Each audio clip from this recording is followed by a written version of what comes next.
Menem proponía, de hecho hay una frase de Menem que decía, si hubiera dicho lo que iba a hacer, no me hubieran votado. Y Total. Milei dijo lo que iba a hacer, en Dijo. términos Mm. fiscales, dijo que iba a dolarizar. Finalmente el programa fue mucho más pragmático, o sea, no había forma de dolarizar sin romper contratos y la decisión fue no romper contratos.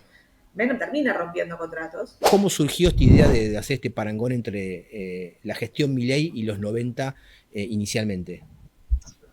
Sí, a ver, el libro lo empezamos a pensar hace unos 2 años.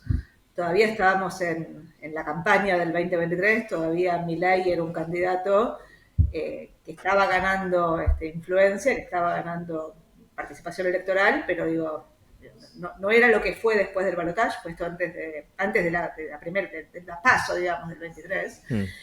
Pero ya lo que vos veías era un cambio en las demandas de la sociedad hacia la estabilidad, ¿no? Digamos, y la aparición de un discurso nuevo, si querés, plasmado en lo que fue la promesa de campaña de Milei, que tenía que ver con la dolarización y la casta, ¿no? Un ajuste que iba a pagar la casta, pero sobre todo la preocupación por la inflación y volver, nosotros un poco provocativamente decíamos, y lo ponemos en el libro, todos los candidatos querían ser Menem.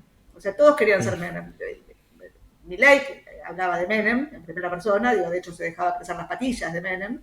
Sí, total. Pero Patricia también, digamos, y los 90 volvían, ¿no? Incluso Massa, digo, más allá, digamos, de lo que fue el manejo, digamos, del Ministerio de Economía, eh, todo volvía a una demanda de estabilidad y los 90, que habían sido vilipendiados durante mucho tiempo, digamos, incluso por los propios Kirchner, que de hecho una de las fotos de la tapa es el matrimonio Kirchner con Menem en el medio, digo.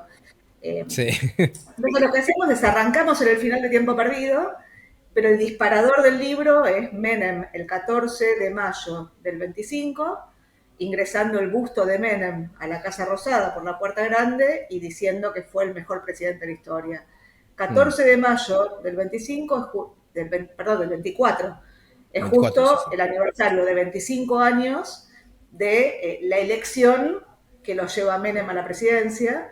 Y entonces, usando la alegoría de volver al futuro, esto de Back to the 90s, bueno, nos tomamos el DeLorean y vamos a los 90, digamos, llegamos a la elección del 89 y hacemos un recorrido de lo que fue los 90, digamos, la previa. O sea, cuando hablamos de Menem, ¿de qué Menem hablamos? Hablamos del Menem de la revolución productiva y el salariazo, el síganme, no los voy a defraudar, de la campaña electoral. Hablamos del Menem que jugaba al golf con Clinton después de la convertibilidad, en los años dorados de la convertibilidad, o hablamos Mm. del Menem que que se tuvo que bajar del balotaje en el 2003 porque no podía ganarle digamos, a Néstor Kirchner. Entonces, hacemos un recorrido por los 90, la previa a la convertibilidad llega recién en abril del 91, los años dorados de la convertibilidad hasta la crisis asiática, incluyendo el paso por el tequila, y Mm. después nos metemos directamente en el derrotero, llegamos, digamos, a lo que fue el final, o sea, no estamos spoileando nada porque es una historia conocida, o sea, lo estamos Sí, tratando de claro. ver con los ojos del presente y mirando la economía y la política, y llegamos a lo que fue el derrape, salteamos los últimos 20 años, nos tomamos el DeLorean de nuevo y volvemos a la elección en la provincia de Buenos Aires bueno, nada, de hace 2 meses atrás, y un poco tratar de ver el paralelismo entre lo que estamos viendo hoy, más allá de las demandas, Sí. y fundamentalmente entre lo que fue, qué fue Menem, que fue con algunos, un marco, digamos, que construimos con Daniel.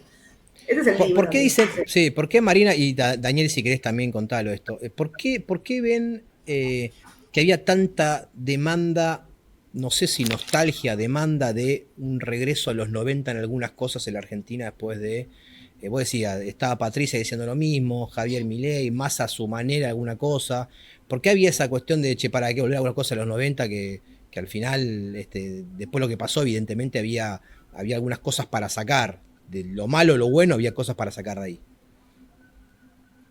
Sí, ahí yo si querés, un poco, también un poco siguiendo lo de Marina, parte del disparador es que muchas de las discusiones que había en 2003 se parecían a lo que estaba pasando en 88-89, ¿no? La sensación Mm. de que se venían de muchos años de fracasos económicos y que había que Sí, dar la un giro y hiper, que ¿no? había que Una dar un hiper giro ahí hacia dando otra cosa. vuelta.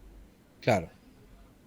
Entonces, yo creo que lo que pasó me parece son una serie de cosas, o sea, una de las cosas que ponemos en el libro es en Argentina empieza la inflación con el peronismo en los 40, se intensifica con el segundo peronismo en los 70 y termina con la hiperinflación. Y los 90 es la única década realmente desde los 40, desde 1946, que no hay inflación en Argentina. Y después en Argentina vuelve a haber inflación cuando en el mundo no hay inflación.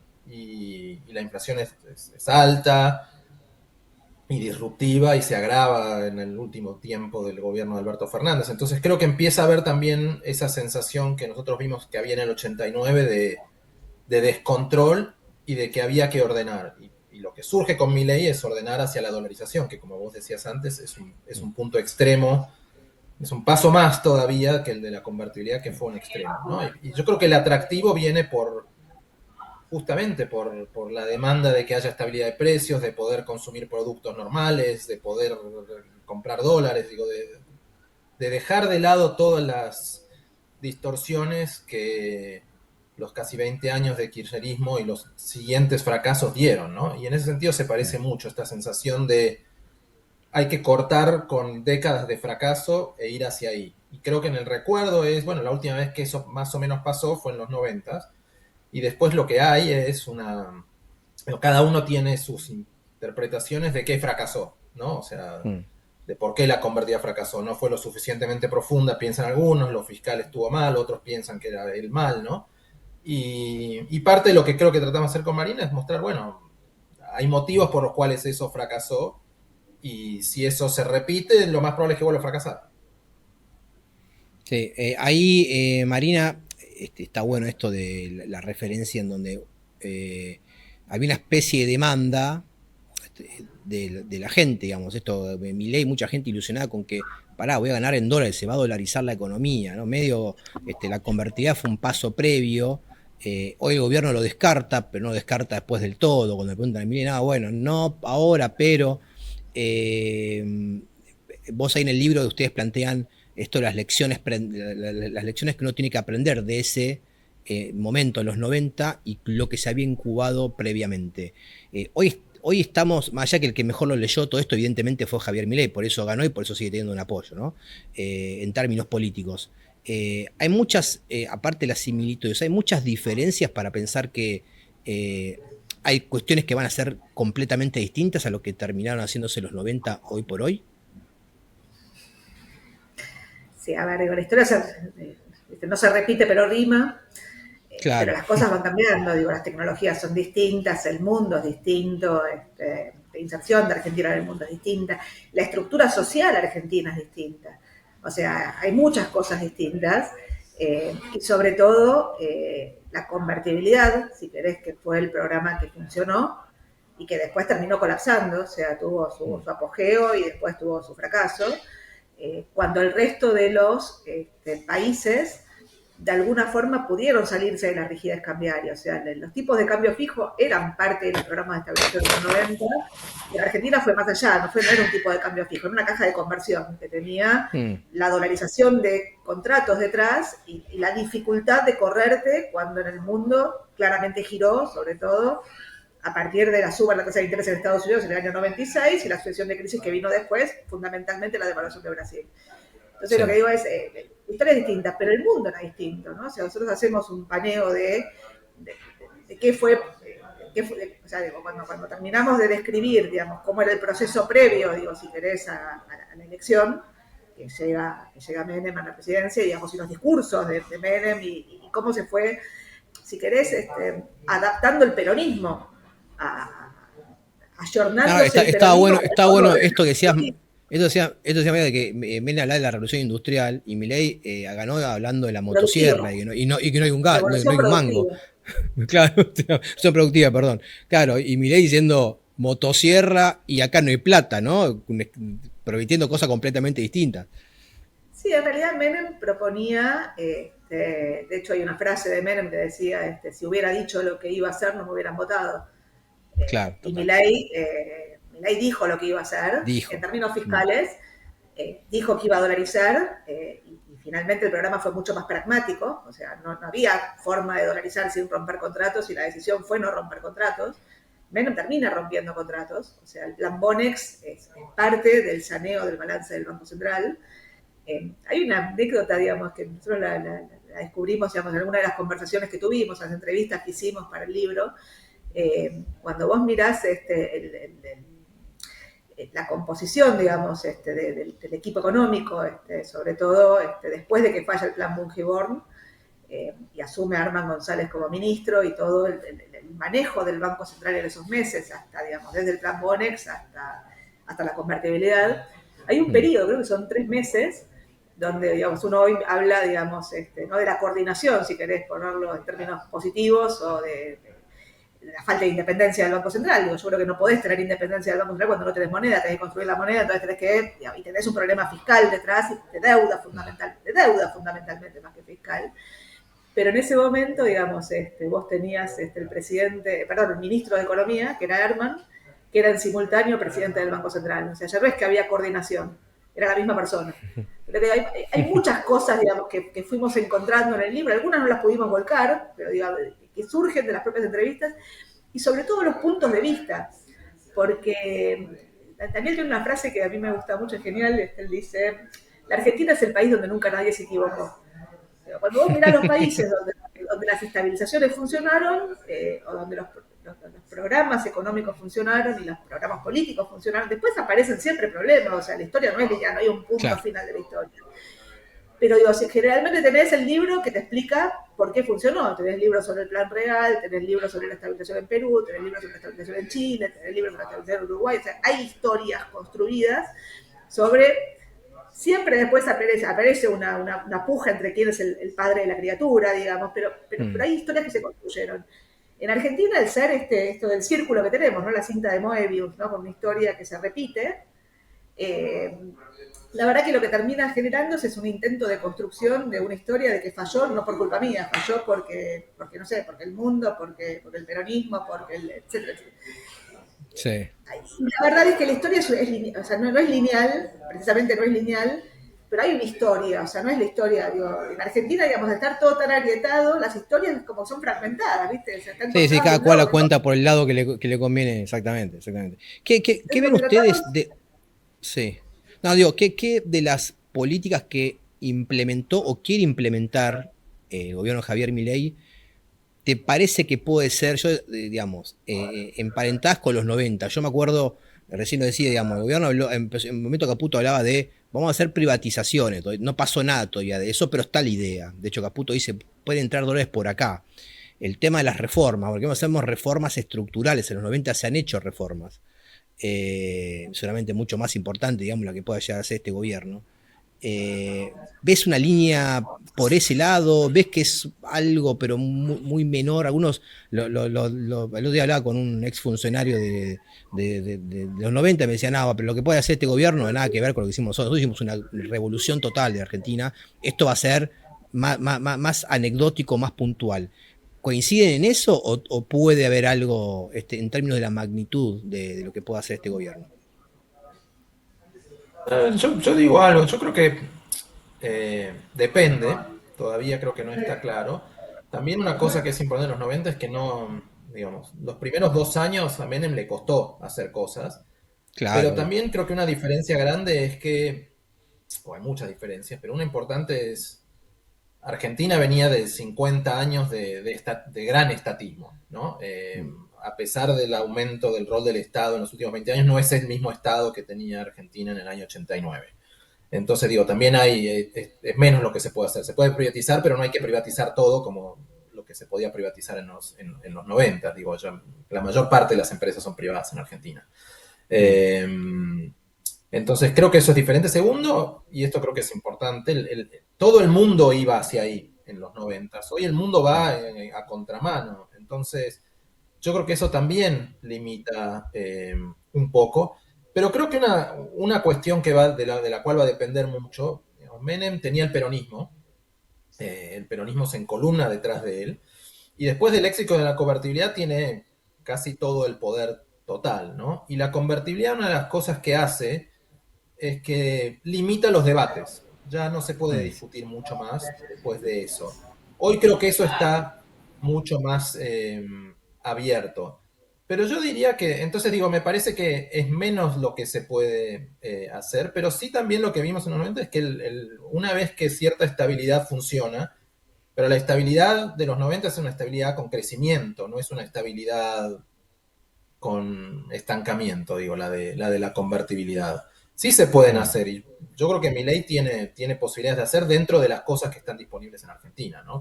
Eso creo que es diferente la estructura que hereda Milei comparado con la que hereda Menem. Marina. Sí, a ver, toda la parte final, o sea, cuando volvemos, o sea, cuando terminamos de hacer el reconto de la previa, los años dorados, el derrape, y contamos el derrape hasta el final, nos salteamos los últimos 20 años y volvemos, te decía, a la elección, y hacemos un paralelismo entre la historia actual, entre lo que estamos viendo hoy, los 90, y lo armamos con un marco que construimos con Daniel, que yo vengo usando, que es esto del triángulo, ¿no? Digo, del programa macro, de la micro, Sí.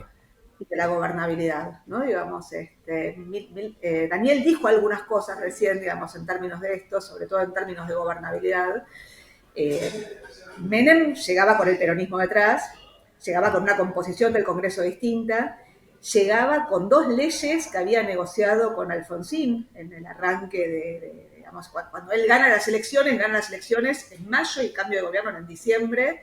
El cambio en la composición del Congreso se daba recién en diciembre, y en esa negociación para adelantar en mitad de una hiperinflación, la inflación del mes de mayo era 200% mensual, hay un acuerdo y pasan 2 grandes leyes, que son la Ley de Reforma del Estado y la Ley de Emergencia Económica, que fueron la base de todo lo que vino después, de las privatizaciones, de la desregulación, digamos, de muchas de las reformas, todas las cuales pasaron por el Congreso, todas fueron aprobadas por el peronismo, y paradójicamente todas se dieron vuelta después, ¿no? Digo, o sea, entonces, primero que esa es una gran diferencia, o sea, Milei llega con, en términos de gobernabilidad, con una composición del Congreso, digamos, muy escueta. Digo, tenía menos de 40 diputados, perdió varios en el camino, y tenía 7 senadores. Claro. Creo que hay una gran diferencia. La segunda, te diría, gran diferencia es todo lo que Daniel lo dijo recién, el mundo estaba girando hacia el consenso de Washington. La región en general iba hacia programas de estabilización. Las demandas de estabilidad después de décadas de alta inflación empezaban a aparecer, y había un manual escrito de qué era lo que tenían que hacer las economías emergentes para desarrollarse en un mundo donde era unipolar. El muro de Berlín había caído y había una potencia que era claramente la que lideraba, digamos, el funcionamiento del mundo. Hoy la historia es distinta, diría que es bien distinta. Entonces, digo, en términos de gobernabilidad, creo que la elección que tuviste ahora te da margen para pensar algo distinto, pero realmente en los primeros meses, los primeros 2 años de gestión, el caudal político que tenías para hacer grandes transformaciones no estaba, más allá, en todo caso, de la voluntad, y después podemos discutir qué es lo que ponemos dentro de las reformas, porque digo, una de las discusiones que hacemos dentro del libro es, bueno, ¿cuáles fueron las reformas? ¿Cuáles fueron los beneficios de las reformas? ¿Cuáles fueron los costos de las reformas? En términos de programa macro, si vos me decís, yo creo que el deterioro que vos tenías del balance del Banco Central cuando llega Menem era mayor que el que tenés ahora, en gran medida como contracara de nuevo, de la herencia, si querés, originada en el gobierno militar, que el gobierno de Alfonsín nunca pudo resolver, y en gran medida porque nunca pudo resolver la deuda. No pudo resolver el agujero del balance del Banco Central, sobre todo lo que era la cuenta de regulación monetaria. Hay un box, nosotros en el libro incluimos algunos boxes por algunos temas. Uno es qué fue la cuenta de regulación monetaria y cómo terminó. Pero después tenías la deuda en dólares de la Argentina, digamos, con bancos americanos, digamos, de las cuales vos venías pagando intereses, y era un problema en términos de programa monetario, digamos. Y después tenías la consolidación, la deuda flotante que había quedado en Argentina, digamos, como contracara del proceso de alta inflación. Entonces, si vos me decís, buena parte de la convertibilidad, más allá del esquema monetario, que el esquema monetario llega con el balance del Banco Central en alguna medida resuelto por Herman. El ajuste fiscal lo hace Herman, el plan Bonex lo hace Herman, el plan Bonex implicó una confiscación, una ruptura de contratos muy violenta, la transferencia de ingresos muy violenta, pero a partir de eso vos resolviste, a partir de eso y a partir de haber cortado, porque había un problema que hoy no estaba, que eran los redescuentos al sistema financiero, y sobre todo a los bancos públicos para pagar salarios, no digo las líneas de liquidez que había. Entonces había un agujero monetario que era lo que te generaba, si querés, la altísima inflación. Entonces, la convertibilidad, cuando llega de alguna forma, resuelve el problema de la deuda. O sea, un programa fiscal, un programa financiero y un programa monetario que tenía una regla rígida y donde la monetización de la economía dependía del ingreso de capitales y la desmonetización dependía del ingreso de capitales. Entonces, cuando vos cortás ingresos de capitales, entonces, dejamos un segundo con la deuda, porque creo que es parte de lo que estamos discutiendo hoy. Sí, claro. Menem no, digo, la convertibilidad tenía resuelto el balance del Banco Central porque habías obturado los pesos, la deuda en pesos, y habías del otro lado empezado a acumular reservas, en gran medida, había reservas que eran casi cero, o sea, estaba el oro que era, digamos, no era... Y las reservas que acumulas una parte por compra de dólares, pero el grueso de las reservas que acumulas son parte de las primeras privatizaciones que fueron dólares que permitieron armar esa regla de convertibilidad donde vos tenías 4.000 millones de las reservas y a un tipo de cambio de 10.000, 40.000 millones de pesos en la base monetaria. Luego vos a 10.000 armaste la convertibilidad. Y eso, ancla, fue la que te permitió, reformas mediante, en un mundo donde la liquidez estaba, crecer a tasas muy altas al principio, y como pone Daniel bien en la parte política del libro, la verdad es que era imposible decir nada en contra de la convertibilidad. Ahora, las privatizaciones indexaron las tarifas al dólar. Y del otro lado, la reforma previsional te terminó generando un agujero de caja, en un contexto donde la rigidez cambiaria, al principio, de alguna forma, funcionó, porque el plan real en Brasil atrasó el tipo de cambio en Brasil y te mejoró tu competitividad. Ahora, cuando Brasil devaluó en el 99, todos los intentos que se hicieron para sostenerla volaron por los aires. Entonces, por eso, macro, gobernabilidad y micro. En términos micro, las reformas de la convertibilidad fueron mucho más agresivas que las que tenés hasta hoy. De nuevo, no tenés el Congreso, vamos a ver qué es lo que viene.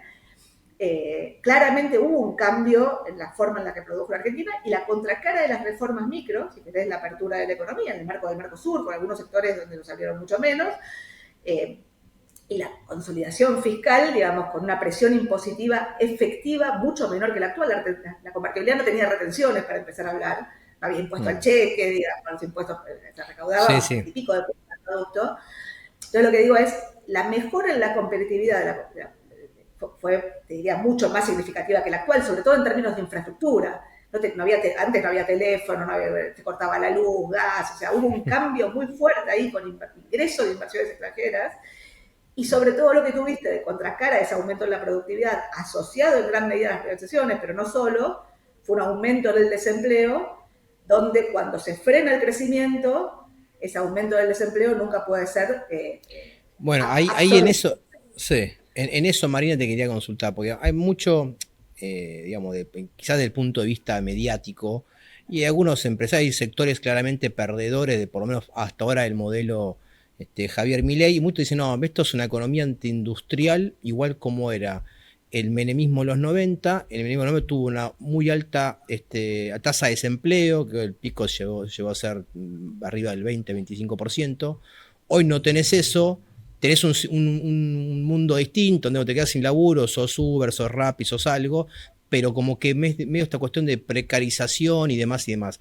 ¿Coinciden ustedes en algo de esto, de las quejas, más que nada desde el punto de vista de los industriales, del tema laboral, de que vamos a una economía de empleo precarizado y antiindustrial, como se dice ahora, o no va a ser nunca parecido a lo que pasó en los 90, digamos? Si querés, no estoy... A ver. Dale, una manía, dale. No, dos cosas sobre la economía, y ya lo dejo a Daniel, que manejó toda la parte política del libro. Lo que digo es, a ver, igual, el mercado laboral está precarizado. O sea, sí, claro. Argentina hoy tiene una población económicamente activa de 22 millones de personas, tiene 6.200.000 trabajando en el mercado formal privado y 3 millones en el sector público. O sea, hoy el grueso del empleo es informal o monotributo. O sea, eso ya está ocurriendo de facto. Es cierto que la apertura de la economía con un dólar, de nuevo, atravesado, si querés, sin el salto en la productividad, en términos de baja de impuestos, de cambio del régimen laboral. O sea, hay promesas de que eso va a ocurrir y es probable que empiece a ocurrir algo, pero todavía no está. Y sobre todo con la infraestructura que tiene la Argentina. Tengo un amigo que dice, el capitalismo es movimiento de personas y de cosas. O sea, finalmente vos lo que necesitas es infraestructura.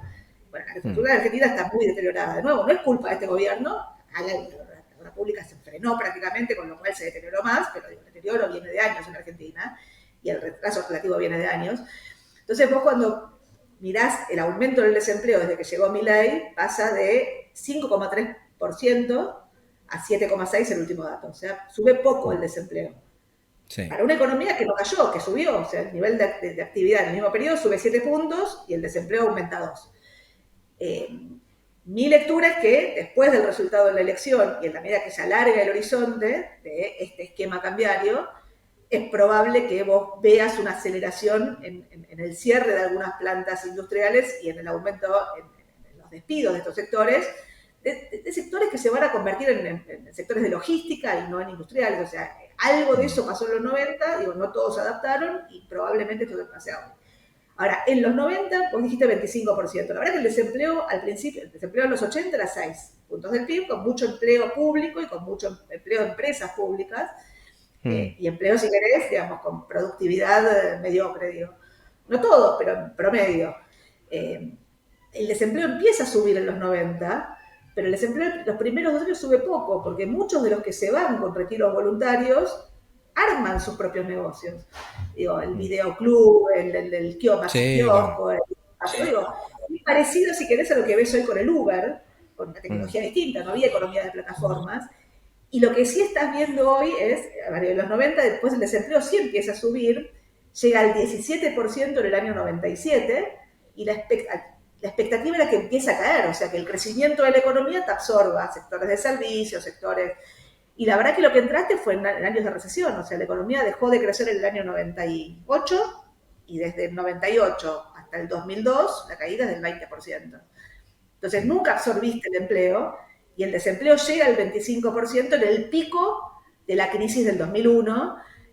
Claro. Ese es el recuerdo, por eso digo, la demanda de la sociedad pasó de bajame la inflación a bajame el desempleo, y ahora vuelve a ser bajame la inflación y vamos a ver qué es lo que pasa con las demandas en términos de empleo.